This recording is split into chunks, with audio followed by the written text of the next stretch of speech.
Domain, range and codomain की।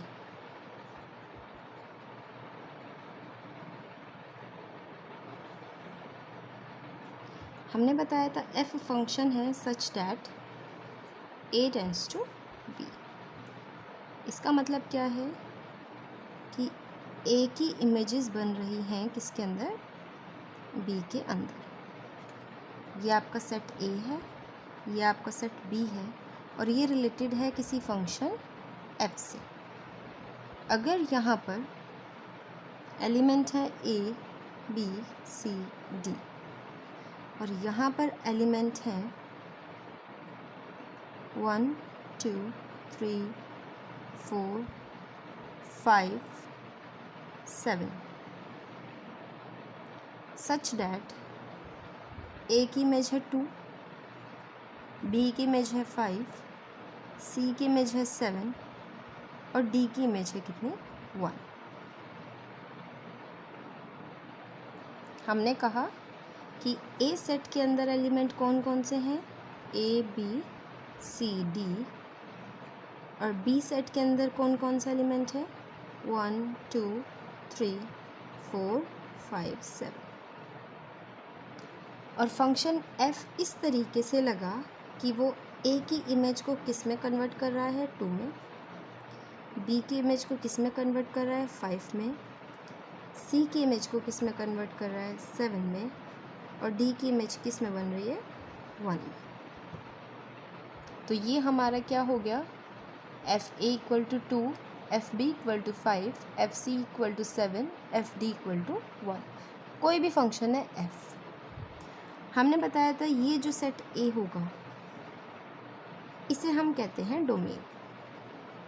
किसका domain है ये, फंक्शन का डोमेन जो डिफाइंड एफ जो फंक्शन है उसका डोमेन क्या है, सेट ए। ये जो हमारा सेट बी होता है,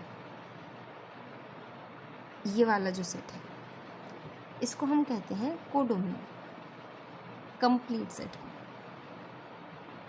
ये हमारा क्या है, डोमेन, ये हमारा क्या है, codomain.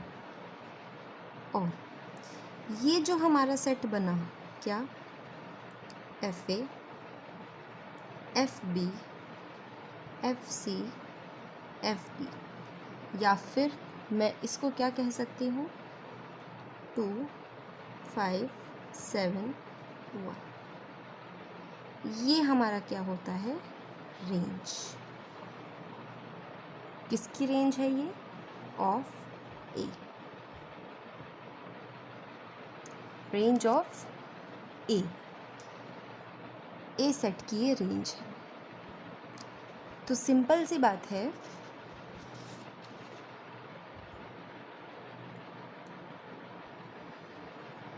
This is a set A, this is a set B, related है किसी फंक्शन f से। तो ये जो सेट होता है उसे हम कहते हैं डोमेन, इस सेट को हम कहते हैं कोडोमेन। इस सेट के अंदर जो एलिमेंट होते हैं जो कि इस सेट की क्या है, इमेजेस हैं, उसको हम कहेंगे रेंज।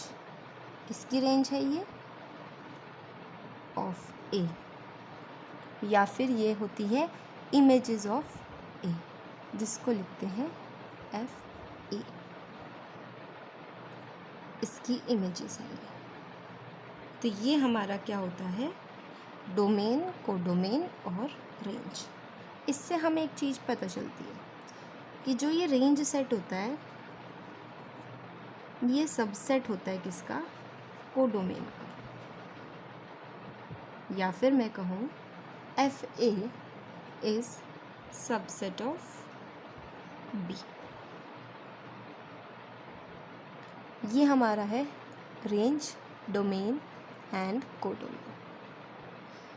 इस चीज़ का ध्यान रखना है कि डोमेन के सारे एलिमेंट की इमेजेस होनी चाहिए। यहाँ पे छूटता है तो कोई बात नहीं, लेकिन यहाँ पर सारे एलिमेंट की क्या होनी चाहिए, इमेजेस होनी चाहिए। अगर हमें देखने हो कि नंबर ऑफ़ फंक्शंस कैसे बन सकते हैं, क्या मतलब, काउंटिंग करनी है। काउंटिंग किसकी करनी है, फंक्शंस की काउंटिंग करनी है। अच्छा, काउंटिंग को हम कहते हैं कार्डिनैलिटी। किसकी काउंटिंग, सेट में कितने नंबर ऑफ एलिमेंट हैं उसको हम कहते हैं कार्डिनैलिटी ऑफ दैट सेट। और हम इसको लिखते हैं, अगर ए हमारा कोई सेट है और हमें number of element in A बताने हैं तो हम उसे कहेंगे cardinality. This is the sign of cardinality and it is written as cardinality of A. अब अगर हमारे पास दो फाइनाइट सेट है, ए है और बी है, A and B both are finite set. Finite का मतलब इसके अंदर जो नंबर ऑफ़ एलिमेंट्स हैं वो काउंटेबल है। इसमें लेट कर लेते हैं m नंबर ऑफ़ एलिमेंट हैं और इसमें लेट कर लेते हैं n नंबर ऑफ़ एलिमेंट है। इसका मतलब क्या है कि a सेट की कार्डिनैलिटी m है और b सेट की कार्डिनैलिटी कितनी n है। तो जो टोटल नंबर ऑफ़ फंक्शंस बनेंगे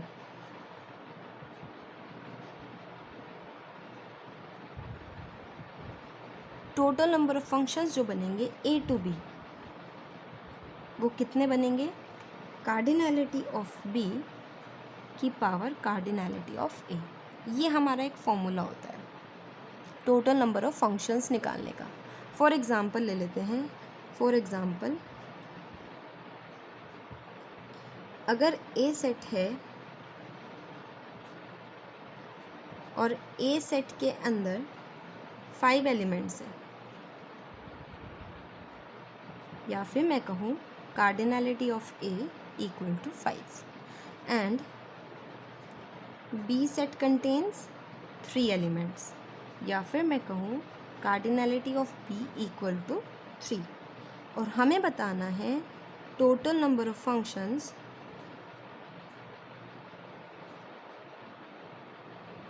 फ्रॉम a टू b,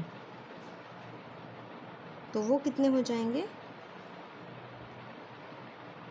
3 की पावर 5। a से b के लिए क्या करेंगे, b की कार्डिनैलिटी की पावर a की कार्डिनैलिटी, और अगर ये b टू a होता तो क्या हो जाता है, a की कार्डिनैलिटी की पावर b की पावर कार्डिनैलिटी। ये इसे हम कहते हैं counting of function, number of functions अगर हमें बताने हो। दूसरी बात ये कि ये केवल किसके लिए हो सकते हैं, फाइनाइट नंबर ऑफ़ एलिमेंट के लिए हो सकते हैं, क्योंकि हम कार्डिनैलिटी किन के निकाल सकते हैं, केवल फाइनाइट नंबर ऑफ़ एलिमेंट के लिए निकाल सकते हैं।